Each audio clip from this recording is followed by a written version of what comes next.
There you go. There's another one for you guys to go The position of it. at. Oh, you just gotta like. Oh Jesus! I know. There. Do the 0.5. Hello. YouTube. Yes, it's one of the beautiful things about technology, you guys, is if parents suspect they're having seizure disorders at home, we encourage them to video it if they can. And that tells us about baselines, and it tells the neurologist about baselines. It's really helpful for them. Because it's almost a guarantee, you guys, they come in for monitoring, and they don't seize. They don't seize. And what was supposed to be like a 2-day visit turns into a week. Because of course, yeah. It is family oriented. Is the disorder oriented in the families or is just individual? Yes, it can definitely run in families. It's a higher risk if you have a hereditary You can do Crohn's history. Yes, but it also can just appear with no genetic predisposition. Okay. Interesting. So, intra-urine exposure to controlled substances like opiates or psychiatric medications, those are things that can be described as a neonatal opiate withdrawal or neonatal abstinence syndrome. Neonatal abstinence syndrome is a more precise term if we're talking about something is not necessarily an opioid, or it could be multiple somethings, then you might go with an NAS. So that's probably what you're going to hear still in most facilities is NAS, but many times in Prague they're using NOWs. Okay? Would this also, an NAS, would that be like an SSRI as well? Like one of the nurses, when I went to there, so that if you're on an SSRI and you're pregnant, you can like have a baby withdrawal from that? Yes. Is that the same thing? Yes. Okay. Yes. So that's why abstinence syndrome. So basically you're not getting it anymore, and so you're going to have the side effects of not getting it anymore. So remember how we just talked about all that stuff that affects your brain, and if you don't get it, then there's, right? It's the same thing even if you're in, but remember a lot of times we don't want moms to go off that stuff. They need it. So there's many times that it's expected that we're going to see some withdrawal symptoms for our babes, okay? But, again, it's that, okay? The other thing to remember is, these can also mimic signs of hypoglycemia and sepsis. So we want to make sure that we also rule those out, because you can be withdrawing from something and have an illness. So definitely we should be doing a full workup for our kiddos if we think this is something we're looking at. And there's some additional information if you guys want some reading. Huh? I know, nobody ever does. It's good information on where we've been and where we're going and what new research is available about it. Most of it should be really reassuring for you guys in the fact that if we have infants who have withdrawn from substances but are in families that are well functioning, they should be fine. All good to go, right? It's really a lot about that nurture that we're looking for. When we're thinking about neonatal abstinence syndrome, there's some clusters of things that we think about as far as what we're monitoring for. GI, neuro, and muscle are some of those things. They're all related to the neuro, but the signs and symptoms can look like it. So for GI, you're going to see some vomiting and most likely some diarrhea. We also have gas. Yeah, they're uncomfortable, okay? We're also going to see feeding concerns. Yeah? Would we expect to see hyper or hypoactive bowel sounds? It just depends. Yeah, it just depends. If they're having diarrhea, I would expect that it'd be hyper. Right. So, oftentimes, remember, NAS can be a risk factor for prematurity. So we oftentimes have babies who are premature and withdrawing, which makes it hard sometimes to figure out whether the feeding is related to the prematurity or is it related to the NAS. And one of the things we look at is if you're fatiguing and just not finishing the full feed, that's probably more prematurity. But on the other hand, if the nipple's in your mouth and you can't find it, that's the NAS, okay? So poor feeding can take a lot of different looks, but it's something that we see a lot of as far as our NAS babes. So even if they don't necessarily need medication treatment, oftentimes they need assistance with gaining and growing because of their feeding disorders. Neurological things that you're gonna see, I bet you can guess some of them because we've already talked about that irritability. So increased tone, right? You might see a hypermoro reflex. So they look like C's when they're really upset. High-pitched cry is another one. And then an increase in autonomic things that you might not expect. So we see like 3 sneezes in a row, multiple yawning sessions in a row. Those are signs of NAS, not just infant behaviors. Don't see a lot of sneezing in newborn infants usually. Okay, so that's something to look for. You can see seizures, but more commonly just see jitteriness or myoclonic movements. And then you might see that you could score somebody for being jittery when disturbed.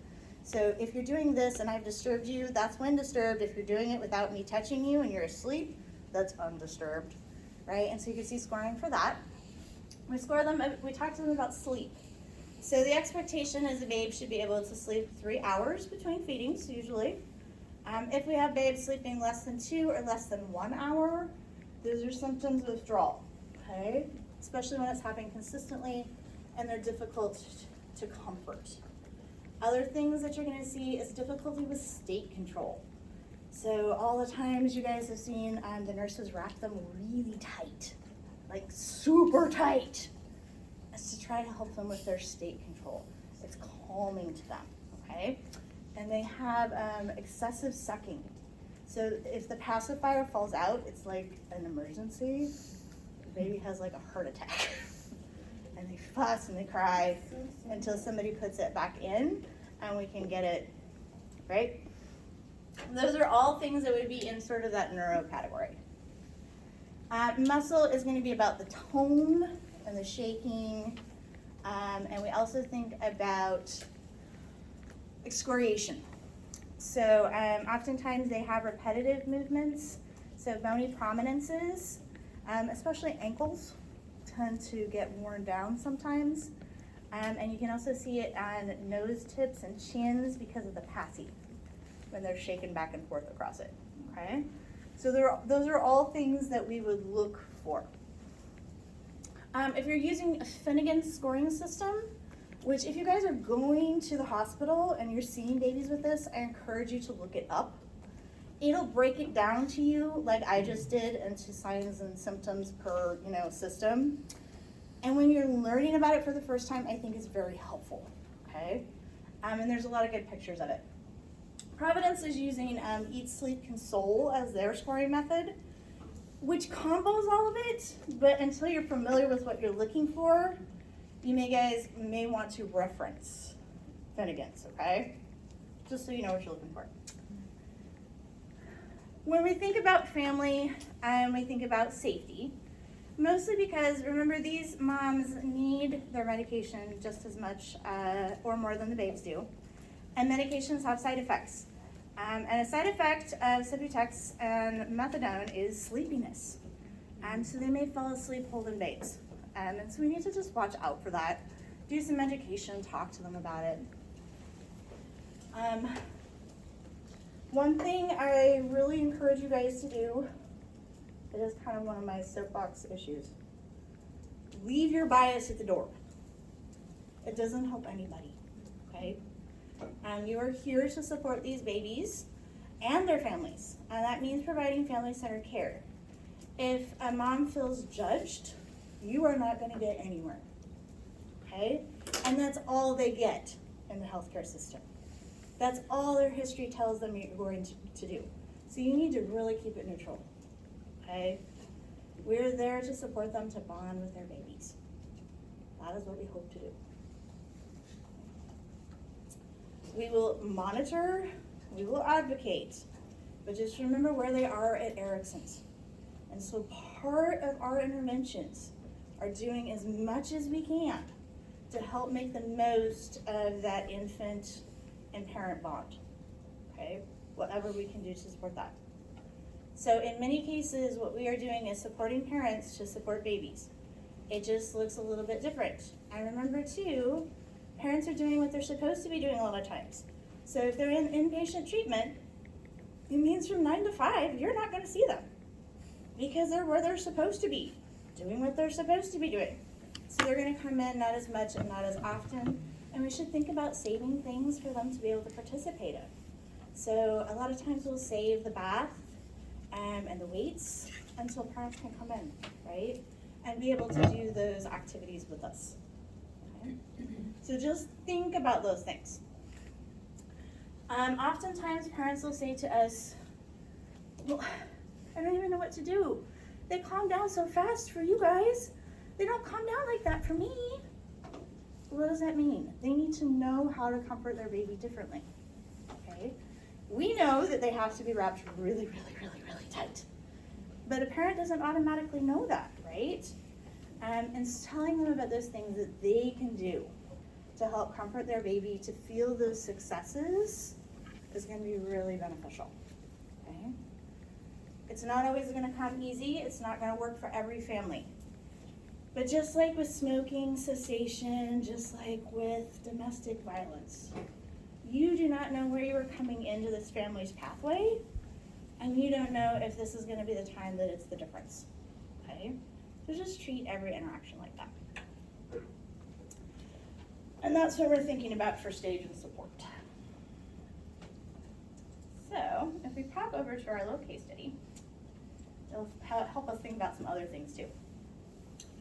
So in our example here, we've got Ms. Stick, and she started prenatal care at 18 weeks. First prenatal visit, she told us she was using OxyContin 10 milligrams a couple times a day for chronic back pain. And then she got a referral to a methadone clinic so we could help her to reduce that. So she's taking 80 milligrams daily at the time of delivery, okay? And she wants to go ahead and breastfeed baby Stella. So, what two pieces of information do you need to let her know if breastfeeding is going to be advisable? She's still taking. Maybe do it when you're most awake. Well, once we know it's advisable, that could be helpful. But unfortunately with breastfeeding, it's kind of whenever baby wants to, right? Yeah. Does she have anything that may be passed on? So methadone does come through the breast milk. No, I meant more of like maybe transmission-wise, that maybe breastfeeding would be contraindicated, like So when would breastfeeding be contraindicated? Hep B. Would we wanna know if she plans on staying on the methadone or if she plans on going back? She's planning to stay on the methadone, or she should be if that's her inpatient treatment. Okay, good, okay. I think I just wanna say, that it's contraindicated just because of that. However, there's formula that we can feed baby, just try to be non-judgmental about it. Well, see, that's a great clarification. It's not contraindicated that she's on methadone. It's in fact encouraged. It actually reduces withdrawal symptoms and length of stay. So I know, and it seems weird. That's why we talk about it. It's actually not contraindicated, but we are giving a medication through the breast milk. So what are we going to need? An order. So this is one of those times that not always do you need an order for breastfeeding, but this time you will. The doc needs to tell you that it's going to be okay. All right, so this is one of those times. But before you even get that far, what else do we need to make sure? Methadone's the only thing. Yeah.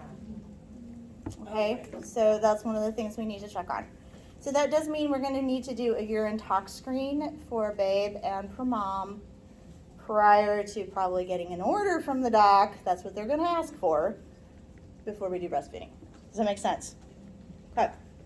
So, like, because the baby, like, during the pregnancy became, like, addicted to methadone, then breastfeeding kind of helps, like, bring them off of it? Yes. Okay. I was confused on what you meant. Not to mention the fact that, as you guys I'm sure it's been repeatedly drilled by Susie. Breast milk is easier on babies' tummies. than formula a lot of times. And for babies who already are going to be prone to having GI symptoms like nausea, vomiting, and diarrhea, breast milk is going to be easier with some of those symptoms. They're probably going to be less gassy. It's going to hopefully be more comfortable for them too. How do we tell a mom that we can get orders of her to breastfeed? Like, what if she says, I don't care, I'm gonna do it anyways? Like, how do you stop her from doing that? So we just want to let her know it's great, and I really encourage you to breastfeed. What we're going to need to do prior to that, though, is make sure that the baby isn't going to be exposed to anything additional in the breast milk besides methadone. To ensure that, we're going to need to get a UA tox screen from you and from baby, and then also just get an order from the doc. It's just a matter of fact. And remember, you guys, both you and mom know exactly what the issue is and why we're talking about it. You don't need to beat around the bush.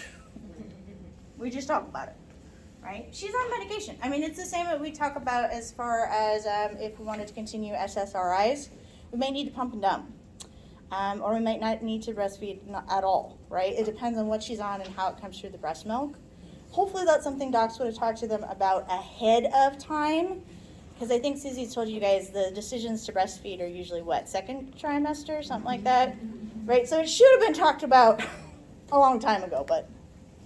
Sorry, what was the second piece of information we needed? The first one was if it's just methadone, and then what was the second piece? Basically, the other piece is an order. You're going to need that. Okay. So. I was curious, because I had the APs last week, Huh? and I had the methadone baby as well, and I was curious, we did look, the nurse and I did look to see like if they did like a tox screen from the baby, and they didn't. And she said that, and the baby was quite well anyway, so obviously they know more than Jamie does.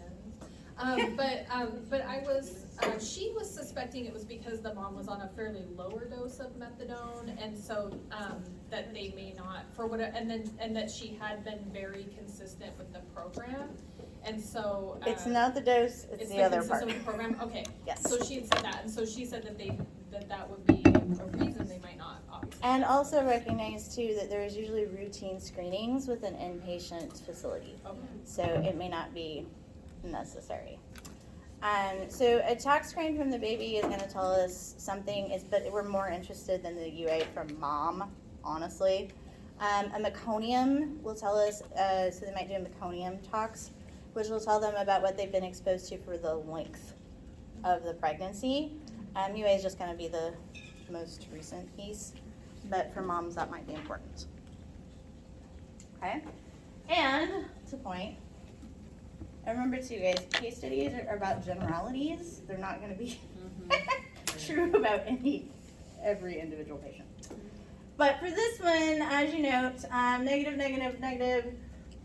This one came back positive, which we expected. We know she's on methadone, that's normal. We did not expect this, right? So if you have a positive for opioids, it means that something else has been taken. It's a cannabinoid also came back positive. Did you know that? I'm sorry, I can't hear you. The cannabinoid also came back positive. Did you know that was there? And so if that one comes back positive, we would note it and it's fine, but there's not much we can do about it. So it is legal in our state. It will cause some mild withdrawal symptoms, but we're not going to use medications or anything else for it. So this one, on the other hand, we do. So So you wouldn't pump and dump with cannabinoid? nope. Only opiates or, Yes. So for methadone withdrawal for a baby, would you treat it like an opioid withdrawal? Like Yes. would you give them morphine and give them an X amount? If you need to. So we're going to do our scoring first and see if we need to. But it did change some things. So we're thinking about assessment or care, and I think you guys have already figured out that, so we're not breastfeeding to begin with, right? We are going to start with probably some formula or donated breast milk. Those things are fine. She will need to pump and dump until her tox screen comes back clean. Okay? And we'll just explain that to her. Okay, so the infant demonstrates the following symptoms during your morning assessment on day 2 of hospitalization. So 37.2, heart rate 156, respiratory rate 56. They're irritable with a hypermoral reflex, increased muscle tone, and mild tremors when disturbed. Mom states she's waking up all the time. I can't seem to get her to stay asleep more than an hour. Check. Okay. She won't latch either, but she seems hungry. Can't find the nipple, right? Okay. I don't know what to do. She seems frantic, the infant's crying and unable to be soothed. Okay, that's another one that you're thinking about for your neuro. So using the sheet before, what would you want to talk about for your provider? So you can go through here, and if you're thinking about it, is their poor eating related to NAS? Yes. Sleeping less than an hour due to NAS? Yes. And then are they unable to be consoled within 10 minutes due to NAS? So based on what we had heard, they would need a lot of support on that one. Okay. And then they want to just know if the parent was present, and they were. They've been present the whole time, so we'd be fine on that one. And then we would need to do what? Team huddle. Okay. So this is a time where we're looking at our scoring, and we may need to start an initiation of medication to help. So if the mom's testing positive for opioids in her urine, how do we ensure that when they discharge that she's not going to breastfeed the baby? Like, is baby still going home with mom normally? So remember, you can only do so much, and your role ends in inpatient. Right. So we will make sure that she can breastfeed safely with us in the hospital. And then remember, she has CPS to follow up with her outside the hospital. Okay. And so disposition of care, we're gonna have to give that up and translate over to them and recognize that they're going to keep the baby safe when they leave, okay? And there's a lot of options right now. She may need a support from other family members who may take the babe in the meantime. There's many options, but CPS is gonna help us work through that, and we'll focus on this. Okay. The other thing that we kind of experienced with the baby that I was caring for was, because I think the nurse was saying that with kind of the whole methadone, even though this baby was pretty well, that they can kind of have a higher caloric need. And so she was saying that because the mom doesn't produce a lot of milk like in the first few days, they did encourage supplementation sooner than they would with a non exposed baby or whatever. Well, and you guys can even think about it. You know that infant's metabolic rate is higher anyway. But if you're tight and a little shaky and waking up a lot, you are burning calories. So you can just imagine, yeah, you probably are going to need a little bit more than you would. So, and also if you're vomiting and have diarrhea, you got to replace it. All right, so those are things that we think about. And this just kind of takes you through some of their thinking, you guys. So they do more of this, and if it's still not helping, then we'll go to our morphine. In general, once you've gone to morphine, we want them to be stable on a dose for 24 hours. A lot of times, and then we'll start weaning. Oftentimes, in most protocols I've seen, you only wean once a day. See how the baby's doing, and then if they're doing okay, you can wean again the next day. Some kids need 48 hours in between drops, okay? Just depends on their own personal metabolic way that they metabolize things, so. We will be monitoring it the whole time. This is something that now you're gonna need to communicate to your mom, that there is gonna be a lengthier stay for this babe, and they're gonna need to be monitored longer. Okay. All right. So that's gonna complete us as far as kind of neurological disorders. And then we're gonna move on to mental health, which probably needs a longer time, but it gets half. What I want you guys to recognize is that your labs are also split into two sections. So tomorrow, we're gonna do the neuro part of it. So you guys will do scenarios for seizures, and you'll do scenarios for NAS, and or meningitis. So it kind of depends a little bit on how our timing goes, but. And then you guys have a mental health simulation, okay? And for that, you need to do a little prep work. And all of those resources are in the module, okay? And I think it probably took you about an hour. Lots of videos that you guys get to watch and just kind of go through and see how very common biases and things that we are doing right now in healthcare can be addressed. Review your PHQ-9, because we're going to be doing a teenager with suicidal ideation. So that's the form that we're going to be used, and it's all in that module, okay? So just review those things before you do your mental health sim. But for tomorrow, there's not much you need to bring. You can review the seizure pathway in your resources. But Angie and I will walk you through most of the stuff tomorrow.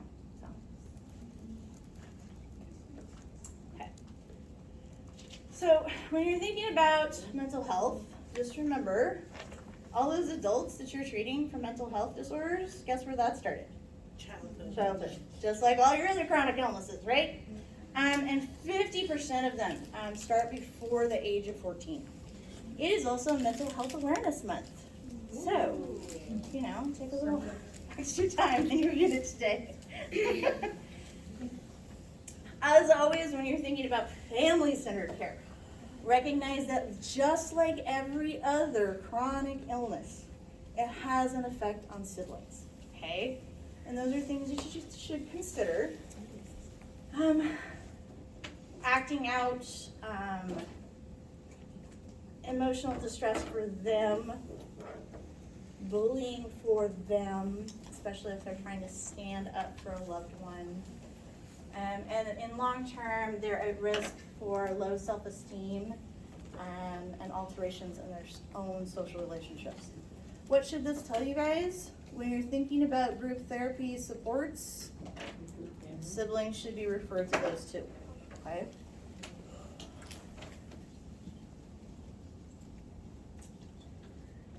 I think many of you guys are familiar with autism. And the fact that it's a spectrum disorder, which everybody loves that word. But what does that mean? So spectrum is not just a straight line. Think of it more like a color wheel, okay? And you could have a really bright, great stuff happening in purple and be really dim over in orange, okay? So it really is big differences in how it affects somebody. But what we do know is the earlier we can get a diagnosis, the better we can help this child to have a great life with minimal impact from that disorder. There's a couple sites for you guys to look at as far as signs and symptoms. We'll go through red flags in a minute. There's a nice little, I like this comic strip. I think it goes through more the color wheel discussion of it really nicely. This is some fun stuff for guys. For like testing purposes, these are the good ones to know, which I think should feel pretty familiar, okay? We've done a pretty good job, I think, of getting word out to the public that they need to watch for these things and young kids and get to the doctor if they see them.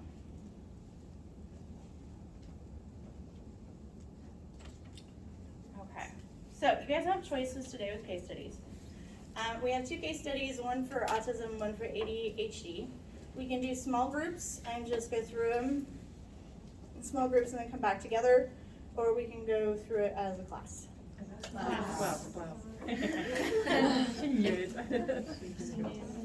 Okay, so we have Anna. She is an autistic preschooler. She is coming in for a tonsillectomy.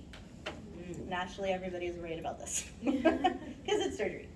So in the pre-op area, we see that she's clinging to her mom and she's really quiet.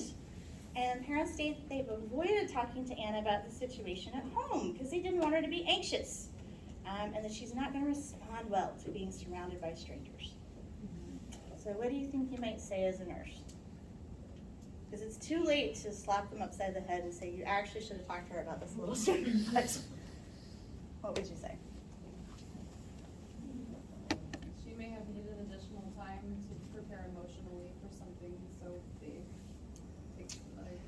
It's too late now though, here we are. Could they bring like a blanket or a stuffed animal? Okay, so what do we have for comfort items? Familiarity, okay, that could be a good thing. Can her parents stay with her in the room? They can, and I think that's probably one of the most important things that we can tell them, is that actually you guys can stay with her right up to the time she goes into the sterile space. And for somebody who has a disorder like this, that might be really important for us, for them to really promote optimal effects. And I think that's something that a lot of parents don't know, is that actually until their babe falls asleep, they could probably stay there. And so that's a nice thing. And maybe that's the most important thing for us to tell them. Okay, what else might be reassuring for them? Anna. Like what happens when she wakes up? They can be there, right? And so again, when you're thinking about being surrounded by strangers, yeah, that can be scary, but you guys can actually be there pretty much the whole time, except for when she's in surgery, asleep, and won't know that you're not there. And the rest of the time, she'll get to have you guys as a familiar face. We can keep her stuffy and her blanket with her, and those things. So again, some of it's just kind of reinforcing that, no, actually, we can make this a little bit better. Okay? Ideally, we would want to have some of that education a little bit beforehand, but we didn't, so now we're just going to go through it. We can also, since she's in preschool, even though she's autistic, I would still encourage us to talk with her stuffy or one we provided about what she might see, feel, or smell, and what that might look like. So using some of that medical play to help her get oriented to the environment, okay? And that might be really helpful. There's ideal, and then there's what we have to just deal with because we are here.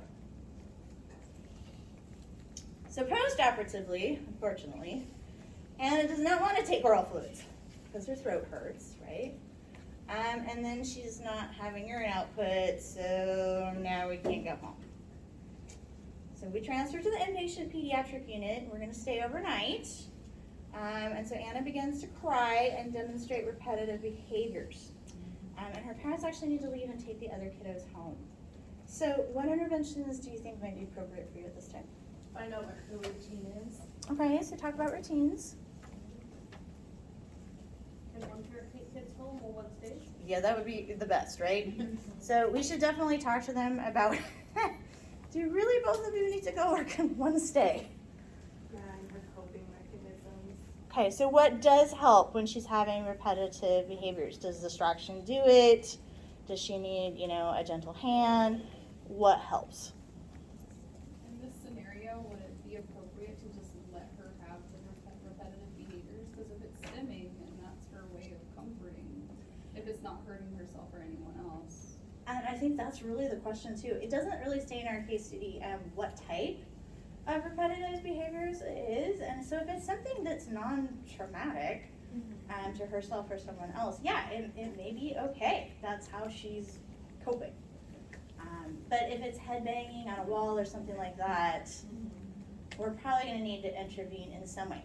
And sometimes that might just be patting, right, or something that we need to do. So, but we're thinking about safety. So what do I need to know to keep my patient safe?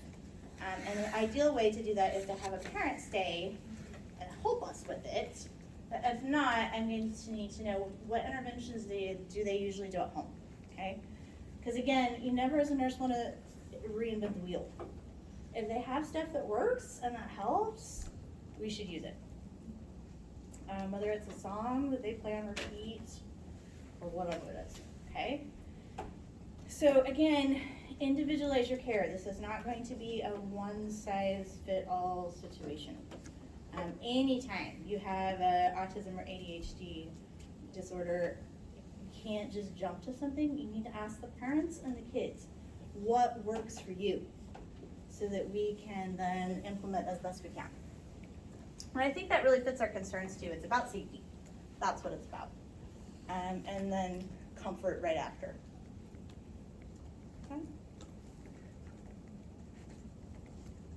But I would definitely ask one of the parents to stay, if at all possible.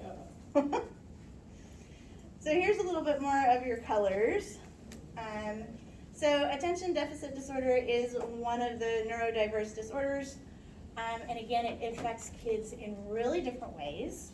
And there are definitely gender differences as well. So for instance, it may be more hyperactive fidgeting, some of those things, and again, stereotypically, in a male child versus daydreaming and inattention in a female child. But again, those are very stereotypical and probably are somewhat socialized along gender roles, not necessarily about the disease itself. We're still working on that a little bit, okay? Because again, any of these things that we talk about with brain chemistry, and mental health is one of those too, we still have a lot of questions on why it happens, how it happens, why treatments work for one group and not another, how it presents so differently in different people, okay? So if you're worried that a child might have ADD, how do you get that diagnosis?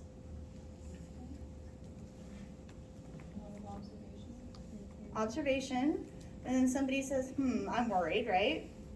And then where do you go? Okay, you need to be evaluated. So psychiatrist, specialist, school, okay, lots of different ways. How long do you think that takes? Several months. There's questionnaires as well for the parents, for the teachers, for the piano teacher, the soccer teacher. Whomever is involved in caring for the child is going to have questionnaires about behaviors, because we want to know if it looks differently in one area than another. You may also have things to rule out differential diagnoses, such as seizures. Okay, so those are things we might look at as well. Okay, so teacher says there might be a problem in October. I finally get an appointment with a specialist in December. I have a probable diagnosis by February-ish, maybe March, and it's halfway through the school year. What do you think that does to a child's self-esteem? Yeah. So you go back to Erikson stages and you think about both of these as far as how it affects them. There's also a lot of studies that say children with ADD, ADHD have 4 times the negative comments towards their behaviors and academic work than other children. And that's really, really hard on them. And they compare themselves to others too. You know, why can't I do it? What's wrong with me? Right? So those are things for us to think about and make sure that we're providing that positive support for them, that this is a condition lots of people have and do great with, and it's not something that's wrong with you. The brain just works differently than everybody else's. Not bad different, just different. Right? There's a lot of great things you can use as positive role models for kids too, of neurodiverse folks that are athletes, intellects, movie stars, you know, to say to them that no, there's actually great successful people that are neurodiverse as well, right? And those are things that we want to think about, because remember, it's about feeling successful, okay? And there are actual structural changes you can see in a child's brain for some that has, so this is the one with ADD and this is the one without, and you can just see the difference in activity in the brain, okay? And we don't do MRIs for everybody that we think has ADD, but I do think it's interesting how clearly it shows up on an MRI. And one description I like too, and so one of our nursing students actually provided this. They said, it's like being in a bar, a really busy bar, and you're trying to pay attention to one TV and one game show, and there are 20 others around you, and the server's talking to you at the same time, all the time. And if you think about that level of stimulation, then it helps you to understand, well, you might be distracted and not remember what someone told you and might need instructions to be clearer and one at a time, and how routines might be helpful, and it just is a lot clearer. which can also be good things as you're trying to explain to parents or other loved ones about what's happening. I think trying to put it into some of those more familiar contexts, how they could understand it.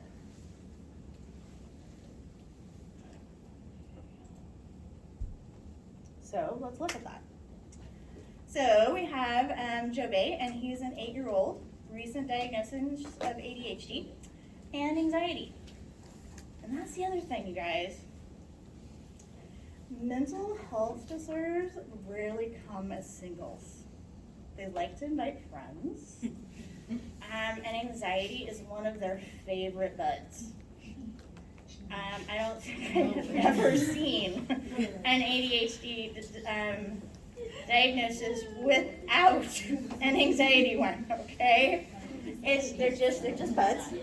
Does anyone else want to guess what is the other bestest triad bud of ADHD? Depression. So they're very common things that you would see put together. And remember too, even if you were not initially diagnosed with depression, it doesn't mean I shouldn't still keep screening for it. Okay, especially for a school-age child. Because if I'm not feeling successful, right? Okay. So anxiety too. Just started behavioral therapy. Admitted to pediatric unit for a fracture of his right wrist after falling down a flight of stairs at school. And when you ask him what happened, he says, "I'm just stupid and clumsy. I wish there was a medicine for that." And it has a very emotional reaction to that. Yeah, okay. So, but what does it make you think you might need to ask right now? I told you that. Tell me more about it. Okay, some open-ended question. Tell me your story. So, and you can even start out with acknowledging, validating, and saying, "Wow, I hear you're really sad and frustrated right now. I don't like to hear you talk about yourself like that, though. I don't see you as being stupid or clumsy. You seem like a really bright guy to me. But tell me what's making you feel like that right now." Okay, so just open it up. Mm-hmm. How can we communicate to them if they have this disorder? So how is keep them focused on us without distraction and to kind of calm them down this way as we right now playing? Tell me more like that if he is all distracted. You don't know that he is. So, I mean, It's not most like kids that. can answer a question just fine. Okay. I'm just gonna, there's probably a large percentage of us in this room right now who have ADD or undiagnosed ADD and anxiety and possibly depression. You don't. But look at us, functional folks in nursing school doing okay. So, I mean, But same with kids. Most of the time, you can have a conversation just fine. Okay. What's going to be important, though, is for teaching or something like that, you may need to reinforce, repeat back more than once, okay, to make sure that they've collected all the information. I see. And again, being able to give one instruction at a time, especially for young kids, have them complete that and then move to the next thing, can be really helpful. It can be really overwhelming to be told to do 3 things at once, which I have to catch myself with my kids sometimes too. They're like, "Okay, I need you to take out the trash, unload the dishwasher, and finish your homework." You come back to them in half an hour, and one of those things has been done, and they've forgotten the other 2. So you just, again, right, but I try to stop myself one thing at a time, and then when you see them complete that, then give them the next job. Is that all children or? It could be all children.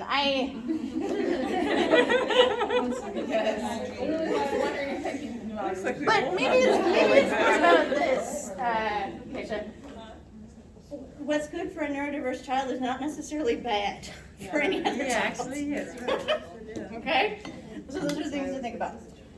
Okay, so we know we want to get at some of these feelings, because obviously he's having some low self-esteem right now. So we know we need to do that. Is there anything else you might want information about? Could you ask if maybe was push down the stairs, like bullying? So we know that bullying is a very frequent issue with ADHD as well, and we do just want to have maybe a little bit more of a story about how did this happen. Okay, yeah, he could have tripped and fall, but he also could have been helped. So Yeah. we want some of those things. And that kind of goes with concerns too. So we have safety concerns. Any other concerns you got? Self-esteem concerns. Okay. What he likes to do, maybe sports. Anybody got depression concerns? Okay. So again, as you're thinking about interventions you may need to complete, and the screening at 8 is not the screening at 12, which is not the screening at 20, okay? But there is ways to screen younger kids for depressive symptoms, okay? And so those are some things we might want to think about too. So, Joey needs to wait for the swelling to decrease prior to having an open reduction in the morning. So what strategies are you going to use in the hospital while he's here with you, because this is your opening, to address some psychosocial needs you saw?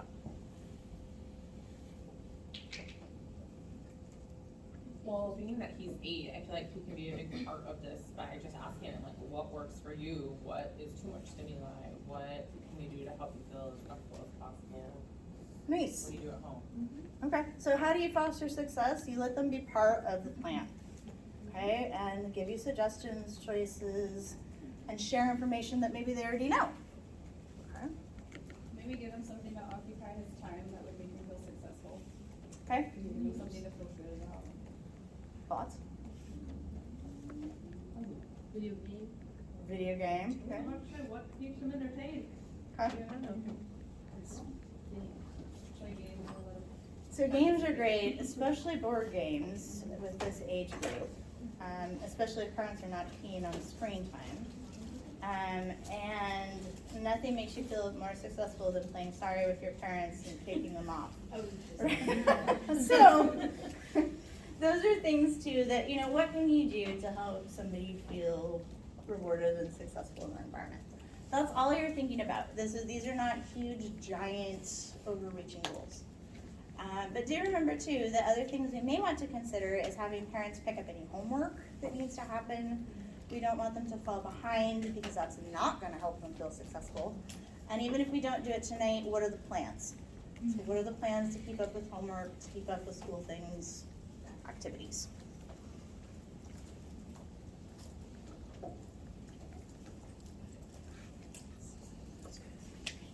And recommend some books. I think my favorite thing about living right now is all the books that are out there to help support kids know that they're not alone. In every genre, right? These are just some examples and that I found of social anxiety disorders, depression, anxiety, all kinds of stuff. They're great. And you can even look kids books plus any kind of disorder and you're gonna find something with it. There's a link in case you want any for yourself or someone you know. But I love that it's so much more mainstream right now. Because I think that's really helpful is for a child to be able to see themselves. Okay. So next we're gonna talk about, when we've gotten further than that, depression, self-harm, and suicide. But before we get that heavy, let's go ahead and take another 10-minute break. That's a good idea. That's a good idea. Before we go, Just a quick question, of course I can Google, but, so when did this happen? I understand that there's some kind of crack that happens what happened with heart? Is it also kind of like constricting or really fast? You photobombing the Penobscot?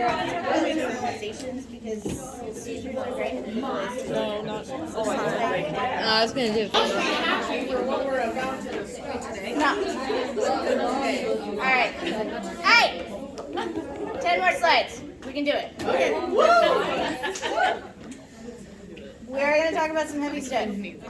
Many of us in this room today have had possible experiences with loved ones or ourselves who have had depression, suicidal ideation, or cutting behaviors. If this is a trigger issue for you and you need to step out, please do. All right? Try to come back in when you can. All right, so that we can do that. Same with the mental health sim that we're going to do later. I have tried to make it as safe psychologically as possible. Okay? And that we are going to be doing kind of a choose your own adventure one as a group that I facilitate. So it means that you don't have to do it, you just have to watch them go through it. Okay? It's about as safe as I can probably make it for you guys, and still have you figure out how would I ask the questions, how would I talk about it. Okay? Mental health is going to be 50% of your practice, no matter where you work. If you work in mental health, it'll be 100%, but it's at least 50, no matter where you go, okay? Because if you're thinking about holistic care, brain and body, right? It's half of it. That being said, this is a huge portion, and the second leading cause of death in the pediatric age group from 12 to 20, okay? Each day there are a huge number of attempts, and these are 2019 statistics. I forgot to update the slide, y'all, but we'll go through the next ones in a minute. And then just increase that again if you have LGBTQ plus or questioning, okay? Even more. And then the pandemic, joy, has increased all of that by at least 50% for teenagers and 20% for young adults, and then double again for LGBTQ plus. Okay, huge increases. It is basically a crisis in our emergency departments across the United States.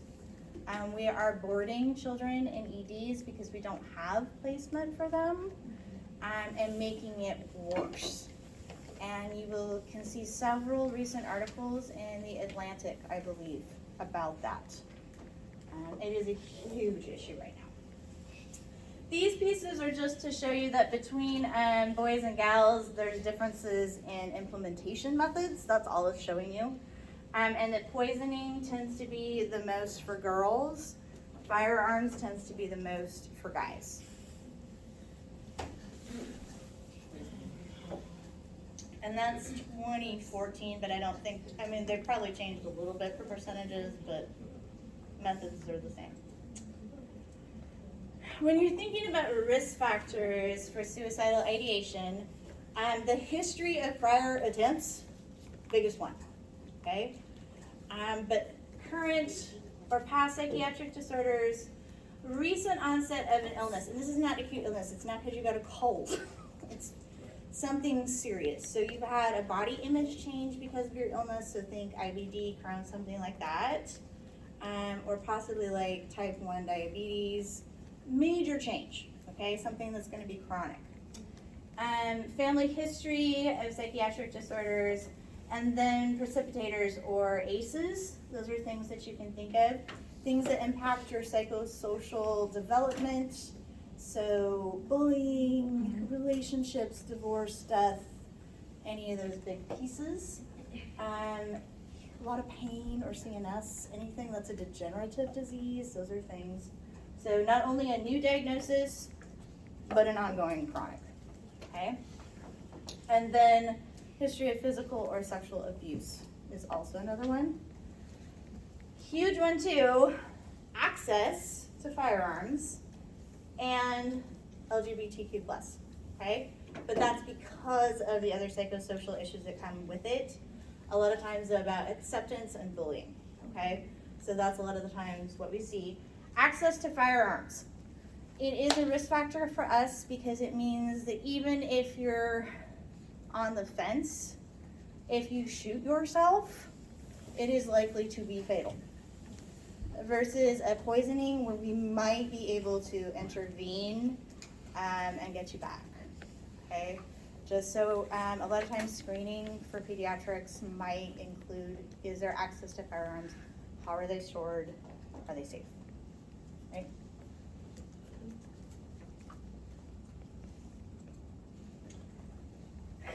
There is a lovely script for nursing staff that you can highlight there, and these are just the information that I would like you to review. They're in your resources prior to your mental health sim. Okay? You also have your CHOP videos. When you see somebody outpatient, when you feel like they're okay to leave, a lot of times what we want to do is, suicide contracts are not great. Basically, you're just promising to not commit suicide. That's nice, but what we want to do is make sure you actually have resources. Because just because you're not having ideation right now doesn't mean that it's not going to come again. Because again, depression is a chronic illness. Okay, so we're going to have to keep treating it. A safety plan, on the other hand, says, okay, when I start to have these thoughts and kind of identify them, then I should do these things. What are my internal coping strategies? Who are my support people that I can call, right? And it just puts instead a plan for you when you start to feel those emotions, okay? This is a more therapeutic idea, which actually has action behind it, okay? So this is what hopefully you guys will see more commonly.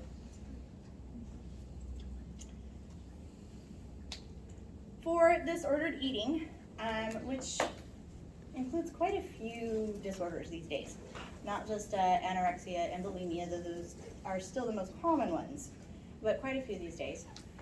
When you're thinking about risk factors, if you are a white chick, you're at higher risk. But because I guess we'd like to be non-biased, it is starting to increase in everybody else, including males. And maybe you don't expect that, but God bless social media. There are unrealistic images for both sexes, all genders out there, consumable, and everybody's social media is full of the happy things that happen, not the general life stuff that happens. There's a lot of unrealistic expectations out there.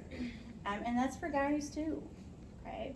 So we are seeing it definitely increased in males and increased in women of all races. So, but if you're on testing, y'all, white chicks, right? It's still the most. It is the risk factor. All right. So just know that there's a lot of other ones that we can screen for, okay? But we're just going to talk about two big ones. So, if you have a history of eating disorders, again, you're going to be at higher risk. What we see is, and here's the way I want you guys to think about it. Eating disorders are about control. They're about feeling out of control in your life. When you get really stressed, you want to take control of something, and this is something you can take control of, okay? It's similar to self-harm behaviors, okay? These are ways I am trying to cope. They're not necessarily healthy ways, but they're coping mechanisms. So when you see often is perfectionists, so they are the cheerleader, honor student involved in every extracurricular activity out there. They look like they are the most successful person in the room. Okay? That's what that looks like. But it's because they have really a lot of trouble saying no to things. Why are they on every committee? Because they couldn't say no to being on the committee. They may actually feel like they're not successful enough, not pretty enough, not living up to other expectations. They actually oftentimes have low self-esteem. Even though to the rest of the world, maybe they look really fine. Abuse is also a risk factor for this. Social media is not helping us. and in fact encourages some of these disordered eating behaviors. There are social media groups specifically that normalize them. And that's the same as self-harm. Even some of our pop stars normalize cutting, anorexia, bulimia, but these are normal things. So those are things too that not only is social media presenting an unrealistic view of bodies, it's actually supporting maladaptive coping behaviors that can lead to serious illness and death. But it's really hard for us to combat sometimes because this is mostly teenagers, right? And where are they going for their resources? Other teenagers. Yeah. Another risk factor is if a child has been dieting before the age of 14. That's a huge red flag for us. And if you've had one or more ACEs in the past 2 years. Okay? So things outside your control, right? You didn't have any control over that. But I have control over me and what I eat. Those are things to think about. It's the same with self-harm, you guys. Self-harm is not about attention. That's a myth. Okay? It's about, I don't have an outlet for my emotional pain, but this gives me an outlet. Okay? And so those are things to think about. These are just folks trying to find ways to cope with things they feel like are outside their control.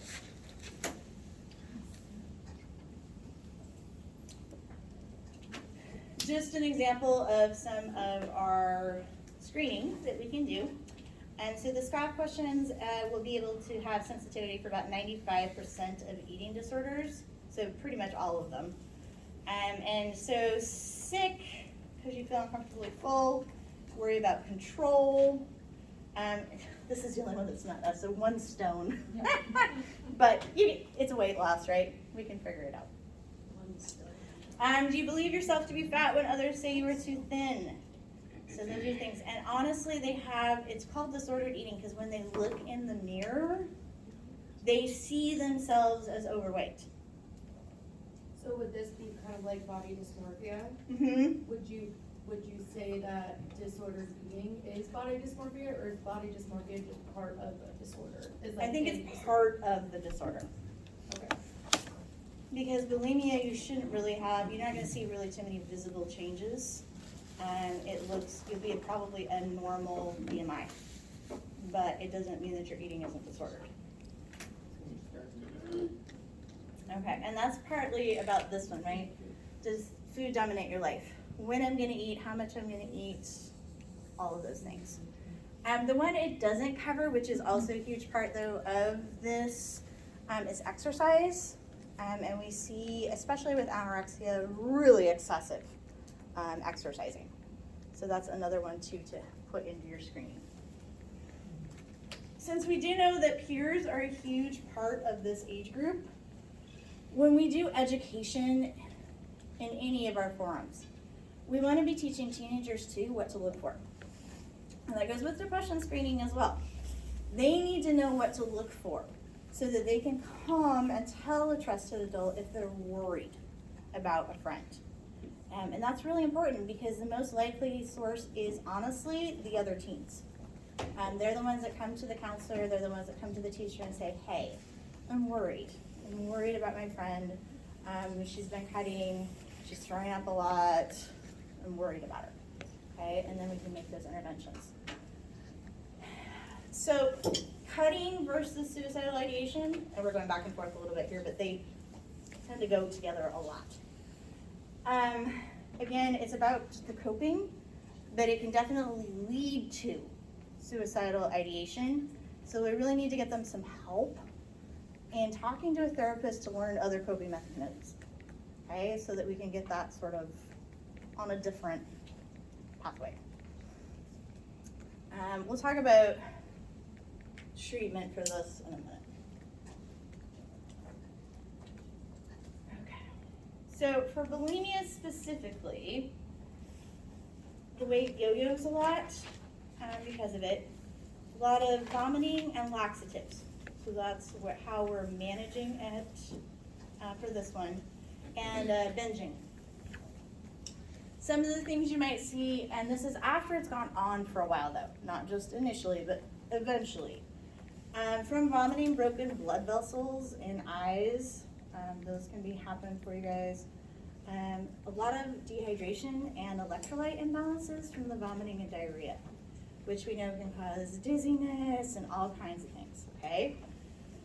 Oral trauma, lacerations, bad breath, gum problems from the vomiting as well because of all the acid, discoloration of teeth, those kinds of things. And then stashing, secret eating of food, those are all concerns too. We're not talking about your movie session that you have, once in a while. We're talking about frequent kinds of stuff. For anorexia, mostly just weight loss, refusal to eat, eventually leads to appetite loss, also self-induced vomiting, so some of the same things you might see orally for bulimia. Again, use and abuse of laxatives, which can lead to constipation as well because we're not having enough nutrients and too many laxatives. And then a preoccupation with food, body image, and exercise. So all things. You can have acute episodes with this. I think that comparing anorexia and bulimia to alcohol abuse and that you can really relapse during stressful periods is fair. And the same kind of support treatment is needed. You will need somebody to come back to talk about the fact that you're starting to have those feelings about wanting to control your intake again, maybe even go back into treatment. It's definitely going to be something that after you've had it for a while, you have to manage the rest of your life, okay? So those are things to consider as well. Once we've diagnosed it, if we feel like somebody can do outpatient treatment, awesome. But just remember that's going to be probably a year at least. And they have to want to be and be an active participant in it. And not everybody's ready to be, okay? So these are minors and we can have them go to a treatment facility, but we cannot make them participate. So until they're ready to get help, it may not be effective. The same with inpatient. If you're sick enough to need that and really need that severe treatment, but you're not ready, you can get discharged and then relapse kind of again. So that's going to be definitely part of it, is you need to be ready to be treated. If it's severe enough, you may have to do an inpatient stay at an acute unit first to actually get TPN, lipids, rebalance your electrolytes, and be stable enough to go to the inpatient treatment facility. Because they won't do TPN and lipids and stuff there. That has to be finished in the hospital, which I know seems kind of weird, but they won't. They want to work on different things. So if you do see somebody with anorexia that's bad enough to be inpatient, what are some things you think you might see? G2. No, because we'd have to do surgery for that, and we don't want to do that. And usually not that either, because they'll just take it out. You'll see like less than body weight, like skeletal looking.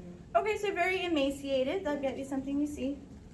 Brittle hair, brittle nails. Brittle hair, brittle nails, thinning. Yep. Cardiac issues. Yes. So bradycardia is pretty common. Remember, your body is in I don't know, it's down to the vital things, right? So your perfusion is cold, mottled, pale, right? All of those things, and bradycardia is really common. The last patient I remember really well that we had, her heart rate regularly was in the 40s when she was asleep. And so we had special orders to turn off the alarms. But everybody just sat there and looked at the monitor because it scared the crap out of us. It's just not okay. But bradycardia is really common.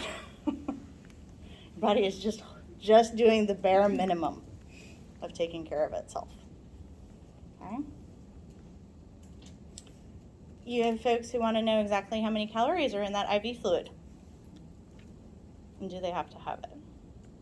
Okay. Those are things you can really expect. It very much is a disordered way of looking at nutrients. Okay.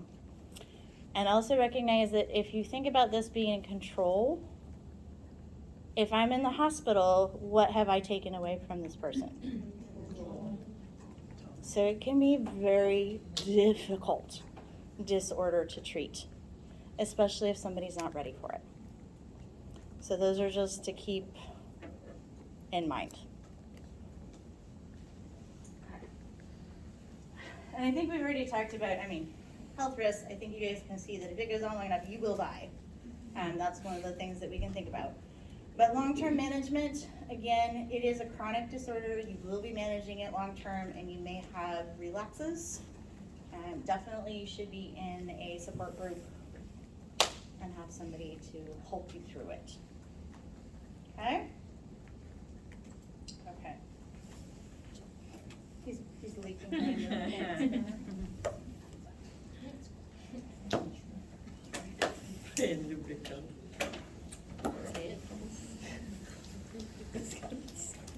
We're done a little bit early. I have a different activity for you guys to do, but I'm going to be really honest with you right now. I have a splitting headache. Okay, well then let's do it. Unless you guys have something important to ask, I'm just going to let you go home early. Yeah, let's go. It's okay.